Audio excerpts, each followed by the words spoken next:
Sir victory sign कर दो।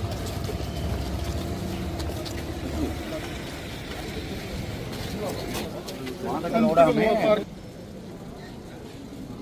कसरोटिया जी जिंदाबाद, कसरोटिया जी जिंदाबाद, भारतीय जनता पार्टी जिंदाबाद, भारतीय जनता पार्टी जिंदाबाद।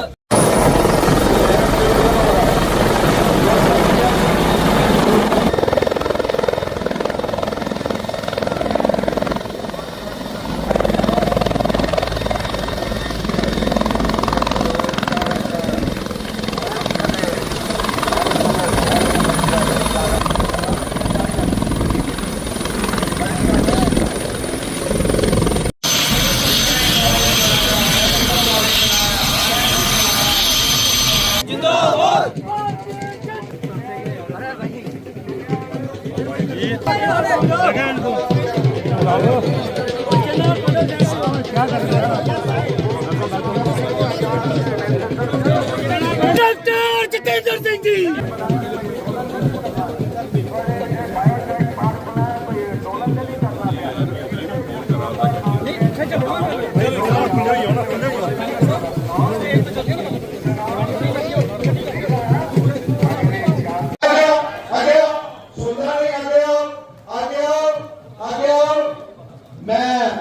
डॉक्टर साहब को शर्म आने डॉक्टर साहब 10 बजे लोग बैठे हैं डॉक्टर साहब आए ताली नहीं कड़कड़ाहट करना डॉक्टर साहब का स्वागत करो ए दूर तक ताली आगे आओ मेरे साथी ऊपर निकली आओ आगे निकली आओ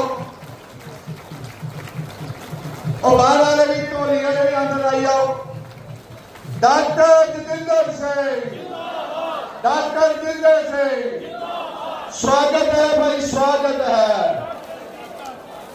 स्वागत है डॉक्टर साहब का स्वागत है डॉक्टर साहब का स्वागत करो डॉक्टर जितेंद्र सिंह जी, राजीव जसरोटिया जी, भारतीय जनता पार्टी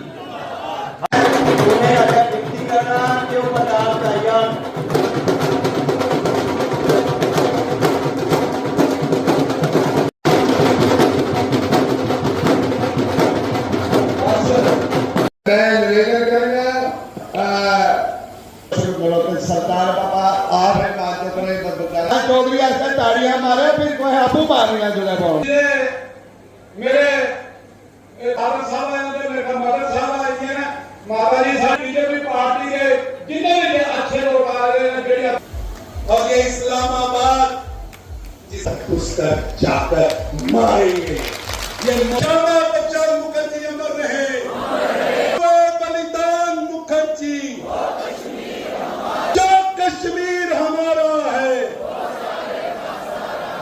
राहुल गांधी ने सिखों के ऊपर जिस तरीके की टिप्पणी की है विदेश की धरती में जाके, इसे आप किस तरीके से देखते हैं? कांग्रेस पार्टी का इतिहास रहा है। उन्होंने सदा सिख समुदाय की अवहेलना भी की, तिरस्कार भी किया, निरादर भी किया। हम कैसे भूल सकते हैं सन 1984 के दंगे, श्रीमती इंदिरा गांधी की हत्या के बाद जो कुछ भी हुआ दिल्ली और अन्य स्थानों पर, उसकी स्मृति अभी भी लोगों के जहन में ताज़ा है और रोंगटे खड़े हो जाते हैं वो सोच कर। लेकिन इतने साल तक जब तक कांग्रेस के दंगों को सजा तक नहीं दी गई, किसी न किसी बहाने उन्हें सजा से मुक्ति भी दिलवाई गई और सजा से टालने का उनका कोई ना कोई व्यवस्था की गई। ये मोदी सरकार के आने के बाद हुआ कि 84 के दंगों के दोषियों को कानून के तहत कार्रवाई करने का भी एक क्रम प्रारंभ हुआ। सर, इंजीनियर शीर भी मैदान में आ रहे हैं, किस तरह देखते हैं? में तो कोई दिक्कत नहीं है जी, मैदान में तो कोई भी आ सकता है, लेकिन भारतीय जनता पार्टी आश्वस्त है हम अपनी क्षमता से अपने बलबूते से बहुमत प्राप्त करें। महबूबा मुफ्ती कहती है कि जो इंजीनियर शीर की पार्टी है वो प्रॉक्सी पार्टी है। अब ऐसा है कि इस प्रकार के बयान पराजय का प्रतीक होते हैं। कोई अपनी सीट छोड़ के दूसरी सीट से लड़ता है तो इसका भी अर्थ ये हुआ कि उन्हें उतना आत्मविश्वास नहीं है। और फिर एक सीट के बदले 2 से लड़ता है तो इसका अर्थ है कि आत्मविश्वास में और कमी होगी।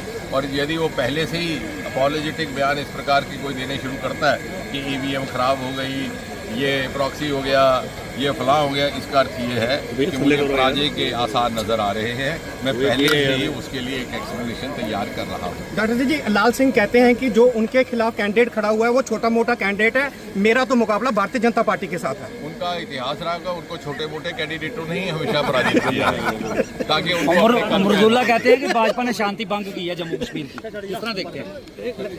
जो ये कह रहे हैं कि जम्मू कश्मीर की शांति भंग की है, उनसे ये प्रश्न किया जाए कांग्रेस वालों से कि जब इनका राज्य था केंद्र में भी प्रदेश में भी, तब ये साहस नहीं करते थे कि लाल चौक में जाकर के सैरो तफरी कर सके। आज जब मन करता है लाल चौक में जाकर के आइसक्रीम खाते, जब मन करता है शाम को मूड करता है तो हदूद में जाकर के कबाब खाते। जब इनका राज था तब इनको इस प्रकार का साहस नहीं था, ये सिक्योरिटी कवच के बीच में घिरे रहते थे।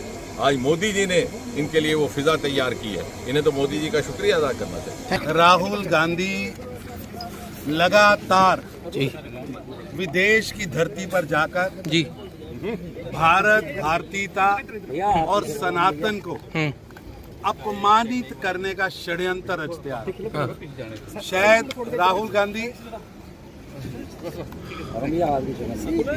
जॉर्ज सोरेस की टूल किट का हिस्सा बनके भारत, भारतीयता, सनातन उसके खिलाफ बोलते।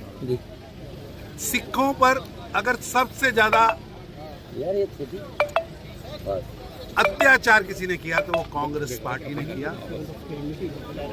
सिखों को अगर खतरा बना कभी भी भारत में तो 1984 बुलाया नहीं जा सकता। राहुल गांधी जी, आपके पिताजी प्रधानमंत्री थे, देश के लगभग 2 दर्जन शहरों में सिखों को कांग्रेस के कार्यकर्ताओं ने वोटर लिस्ट पकड़कर टिक कर निकाल कर जिंदा जलाया, गुरुद्वारे जलाए, सिखों के खून से सड़कें लाल कर दी। केवल इतना ही नहीं, 40 साल उन कातिलों को बचाने का प्रयास, उन कातिलों को महामंडित करने का प्रयास कांग्रेस पार्टी ने किया। आज भी HKL भगत को लोग भूल नहीं सकते। आज भी जगदीश टाइटर जो कहता है कि मैंने सिखों का कत्ल किया, वो आज भी कांग्रेस पार्टी का नेता राहुल गांधी ये कह रहे हैं कि दिल्ली से ज्यादा जगह जो है चाइना ने ले ली है, उस पे आपका क्या कहना है? ऐसा है कि मंदबुद्धि हैं, उन्हें कुछ पता नहीं है। केवल जॉर्ज सोरेस जैसे लोगों की टूल किट का हिस्सा बनकर देश को बदनाम कर रहे हैं। 1 इंच भूमि भी भारत की कोई न छीन सका है, ना छीन सकता है। ये 1962 और 1948 नहीं है, ये नरेंद्र मोदी है जो स्पष्ट करते हैं छेड़ोगे तो छोड़ेंगे नहीं।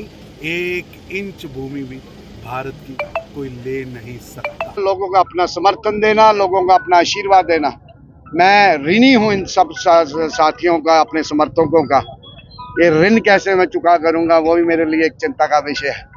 लोग आए, इनका बहुत बहुत धन्यवाद, बहुत बहुत आभार।